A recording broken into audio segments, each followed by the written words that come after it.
Welcome to Talking with Doyle, the podcast that gets State Representative Doyle Heffley talking. Doyle, we're back in the studio, the first podcast of 2026.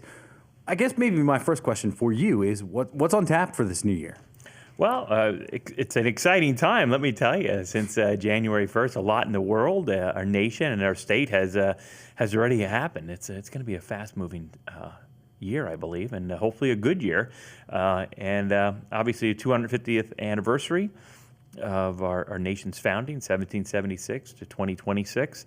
So that's a pretty big deal. We did the Liberty, well, the bell, the 250 bells that we have across the Commonwealth. We have one in Carbon County. There's a lot of events planned. The 18th of January, there'll be the kickoff at Memorial Hall in Jim Thorpe for Carbon County. My staff will be there for that, and we're excited about the prospects. A lot of tie-ins with the founding of our country in Carbon County. Colonel Jacob Weiss, who founded Weissport, was a quartermaster in the Revolutionary Army under George Washington. Done a little bit of research on him, and he was very instrumental in supplying the troops at Valley Forge. So it's a kind of a neat tie-in. Ben Franklin was there in Carbon County, did dig the well. So, it's going to be a lot of community festivals, a lot of events, and really, no matter what part of the partisan divide or what side of the partisan divide you're on, I hope we can all come together and celebrate 250 years of the greatest nation on earth. Because I think sometimes that gets forgotten about the role that Carbon County played in the founding of our country here.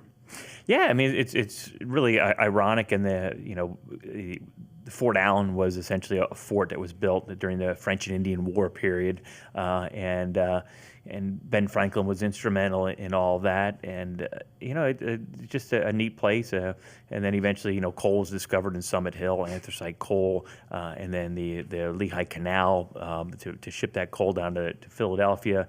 And then on top of that, then you had the railroad expansion and just the industrial, and the coal that really fueled the Industrial Revolution and won 2 world wars was mined throughout the state of Pennsylvania, and the steel production in Bethlehem that was fed by that anthracite coal. So it's just we played a big part in the first 250 years, and I think Carbon County and that Pennsylvania as a whole, but our region is going to play a very important part in the next 250 years. Obviously, the president declared anthracite as a vital element in the production of steel, as it is. It's how they make the coke to produce steel, but also some of the new businesses and industries and the growth and technology that we see coming into our area. I think we're going to balance it, right? We want to preserve our open space, preserve our way of life, but at the same time, we want to be there leading, and when it comes to the new tech jobs and providing a tax base for our communities, but at the same time, we want to make sure that our children and our grandchildren are going to be able to get jobs and live and work in our communities, and that we're going to have a tax base so we're not taxing residential homeowners out of their homes. So those are all going to be vital things as we move forward this year and next year, and then for the next 250 years as a nation, and what part is Carbon County going to play in that? So I'm excited. How do you balance that mix of green space, which is what a lot of people come to Carbon County for? They come for the tourism, they come to hike, but there's also that mix of the jobs that people want here in Carbon County. That's what they want. How do you mix that as a lawmaker? Well, I think there's, like I said, there has to be a balance, right? We want to make sure that any kind of development or anything that's coming in, we'll make sure that it's done properly. Like, look, there's several Superfund sites in Carbon County, right? The old New Jersey zinc pile, right? At the time when the New Jersey zinc plant was put in place, I mean, they used the technology that they had in that day. And come to find out years later, now we have a lot of heavy metals and other things in that area. And we've just had a water issue that the EPA is going to hold. We're holding them accountable, and they're going to be paying for the water treatment facility that's going to be going into the Pomerton Borough, which is key because of some of the remnants of that Superfund site. We also have other Superfund sites. So we've seen that legacy. We had a whole mountain that had no trees on it, and now that mountain's turning green again. And we want to make sure that we're going to do that environmental stewardship. But at the same time, make sure that we're doing it properly and allowing for growth. When companies want to come in, we want to welcome them. And we have areas in Carbon County that really are well suited for certain types of development, and we want to see that it's going to fit into those areas, that's going to bring those jobs, bring that industry. We don't want this. We don't want the legacies that we had in the past.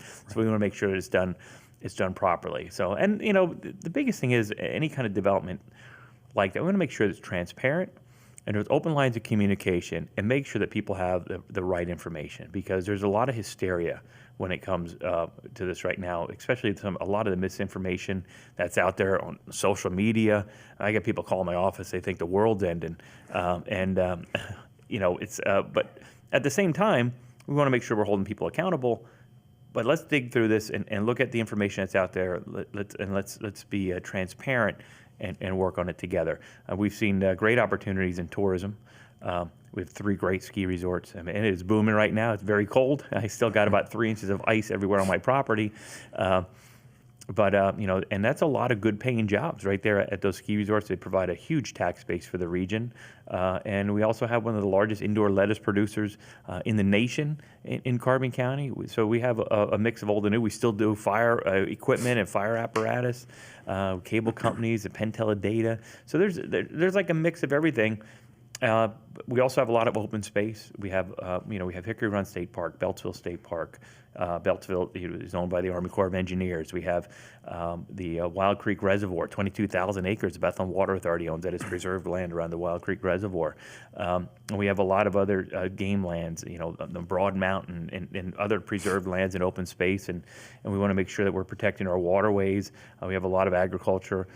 So it's got to be a blend and a mix. And there are certain areas that are well suited for other types of development. And we want to make sure that if those projects are coming in, that they're done properly in accordance with all state and federal guidelines, while at the same time we want to make sure that the community understands and knows what's going on. And that's going to be the key, I think, as we move forward, because we need jobs, right? We need this economic. One of the biggest things that I hear from people is the property taxes are too high. Well, it's because we rely so heavily on residential taxes, and we have a lot of seniors in Carbon County that are flipping that bill on the property taxes. And the other thing is, a lot of people say my kids couldn't find a job in our area. They're moving away. They're moving to Montgomery County. They're moving to Bucks County. They're moving to Ohio or West Virginia. I know just in my daughter's class alone, we just graduated a couple of years ago. A lot of her friends are living outside of the area to find different job opportunities, and we want to make sure that they're going to have that. I mean, I've said it many times. The blessing is to have your family live close to you. To have your children, have your grandchildren. You raise your children in a community and have them be able to get a job in a community and live near you. And I think that's one of the goals that we want to set for our area. While at the same time be able to live in a safe community and be able to endure the outdoor activities. So that's a balance, and I'm looking forward to the opportunities of working to achieve that. That's an exciting way to look ahead for 2026. But there's something that you mentioned in there, which is a good segue. I don't think we can leave 2025 behind. You talked about transparency there, and I want to go back to something that you've been looking into as the Republican chair of the Human Services Committee here. We had a mailing issue here in Pennsylvania when it came to the Department of Human Services. Can you talk to me about that? What you're doing about that? Yeah. So DGS, the Department of General Services, they contract with a provider, with somebody to sort the mail. Like, so PennDOT, DHS, and all these state agencies, they send out an enormous amount of mail. A lot of things are also done online, and people can sign up for that. But there's a lot of folks, as we know, that aren't tech savvy. And if you don't believe that, come to my office on any given day and find out how much my staff assists people that don't have the internet, don't have a smartphone. So a lot of people still rely on mail. And we had there was a contract given to a company who was supposed to be sorting the mail. They sort the mail so they get a better rate when they take it to the post office. And they didn't process, I think it's close to 3.5 million pieces of mail in a month's time. PennDOT, CDL license renewals, registrations, all very important stuff, timely stuff, but also folks that are applying for benefits, or maybe they needed to appear before a hearing for their benefits. These are people, sometimes people think public benefits, and I'm a big one on cracking down on waste, fraud, and abuse. Right. And it's in there, right, as we've seen nationally and locally, and we want to continue to target that. But there's also a lot of people that have special needs, or for whatever situation in life, they rely on these services. And as a society, when we see folks that are that dependent on some of these government services, we want to make sure they're going to get them, and it's going to be smooth. If anybody has ever had to deal with Medicaid or any state agency knows what a hassle it is. So when you're waiting for a letter in the mail to know if you're going to be able to get a lift or a wheelchair so your son or daughter can get out of the house to go to a doctor's appointment, or whether you're going to be approved to have a visiting home nurse come take care of a loved one so you can go to work. For that mail to not go out, I really think we need to be looking at this if there's criminal charges that can be brought, and accountability and transparency. It was over a month until this was caught. I'm curious as to how that contract was awarded and what's going on. So we're going to continue to pressure. So DHS was affected by it because some of their mail, which goes through that service, was affected by it. So I would call on all the agencies to continue to be transparent, and let's really look at it. What are the specific questions you have for those agencies moving forward? I think the biggest one is more or less pointed to DGS and the administration at this time is, how was this contract awarded? Who was responsible to ensure that mail went out? Now, we did hear from DHS that they were going to extend the timelines for those folks so they wouldn't lose any benefits. But it still just provides that uncertainty for those families. And if you know folks that struggle with some of the special needs in our community, they don't need that uncertainty, especially around the holidays. It just made it even worse. So we would definitely work with DHS to make sure that they're going to get that resolved. Well, at the same time, they need to be ensure that they are being compliant with any federal guidelines so we don't lose funding. So we're going to continue to work on that issue. And we should mention, though, that the DHS has said the vendor responsible for this was terminated, but I guess what I'm hearing from you is that we want to treat, maybe when we put it in healthcare terms, we want to treat the actual disease, not the symptoms. That if there is a disease. The contractor was terminated. Great. How did they get in there in the first place? Right. And how did this happen, right? Like anything else, this is 3.4 million pieces of mail. From the news articles that we've seen, we didn't hear that from the administration. Those are from some of the Spotlight, PA, and other articles that we had seen. When first we heard, oh, it's not a big deal. And then we see articles people coming forward that lost their benefits because of this. So I think there needs to continue to be transparency, and I think there's a lot of questions that are going to be asked about that, and that's going to be something that's going to have to be looked into. I know the administration is big on press events. Like every day, there's 2 or 3 press releases coming out, and that's okay. But let's make sure that we're doing the people's business first. You want to hop on a helicopter and fly around the state and do press conferences? That's all right. You could do all that, but we shouldn't need to tell people what we're doing, what somebody's doing. We should be able to show, hey, these are the results, and that's what I'm about. I'm more of a results guy, and it's as a legislator, it's frustrating because it's not up to me to rule by edict, but it is something we work on, and I would just call on the transparency as we look forward and continue to look into this issue. So that's something that we're not leaving in 2025, but we're carrying into 2026 as we look ahead. Yeah. Anything else that we should expect over these next couple of months, maybe even weeks, days from your office? The next couple of days, it doesn't have to relate to the mail, but what can we look forward to? We're looking at it. Look, it's a new year. There's a lot of things that we do annually, and one of those, and I'm just looking at the date here, I believe it's March 21st. We are going to be scheduling our outdoor expo, and that'll be coming up. But we just got to nail down some locations, and I think we're going to be all set to do everything as we had done in the past. But we're going to be putting that information out there shortly. So mark your calendars. March 21st will be our annual Sportsman and Outdoor Expo. Anything outdoors. Right? We talked a little bit about Carbon County being outdoors. Whitewater rafting, ski resorts, trappers, hunters, fish and game, DCNR, parks and recreation. Bike companies, you name it, they're going to be there. Taxidermists, so anything that has it. We always have the stocking associations and different things there. So all your local gun clubs and sportsmen's clubs. So if anybody's interested in that type of stuff, anything, if you like the outdoors, and Carbon County is all about that.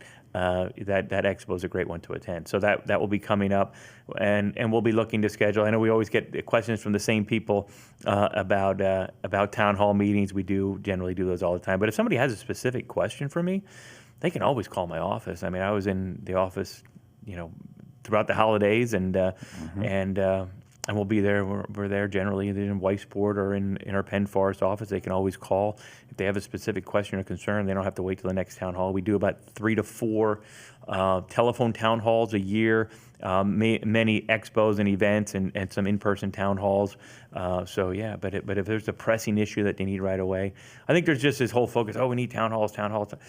I'm right here. I mean, I'm if I'm not generally in Harrisburg, I'm generally in the district somewhere, and my phone number, it's always posted and listed. We have a website. Somebody has questions, hey, feel free to ask us questions. You don't have to be a keyboard warrior. You can actually call and ask me a question. And sometimes, if you call the office, I'm there. I pick up. So. And one place they can find you next week, or I guess depending on when they listen to this, you'll be back here in Harrisburg for the farm show supporting agriculture and Carbon County agriculture. Yeah, we have some residents of Carbon County that are going to be receiving some notices and scholarship awards and everything, part of the farm show, and we're excited about that. I love our local butcher shops and local farmers. I always say every year my wife and I, we get a hindquarter of beef from a local farmer. We try to do as much as we can at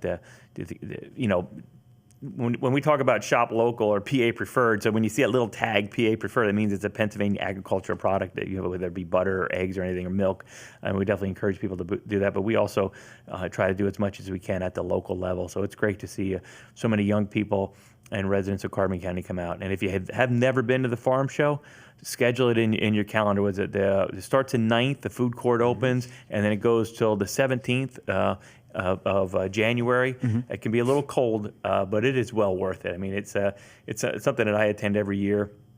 And the milkshakes are phenomenal. The food court is great, but just seeing all that Pennsylvania agriculture has to offer, from goats and Christmas trees to steer and tractor pulls and everything in between. Any event or anything in particular you look forward to there? The milkshakes. No. Yeah, the milkshakes are phenomenal in the food court. But no, I think we just really enjoy walking around and just seeing the exhibitors. We generally try to do a TV broadcast or a recording from there.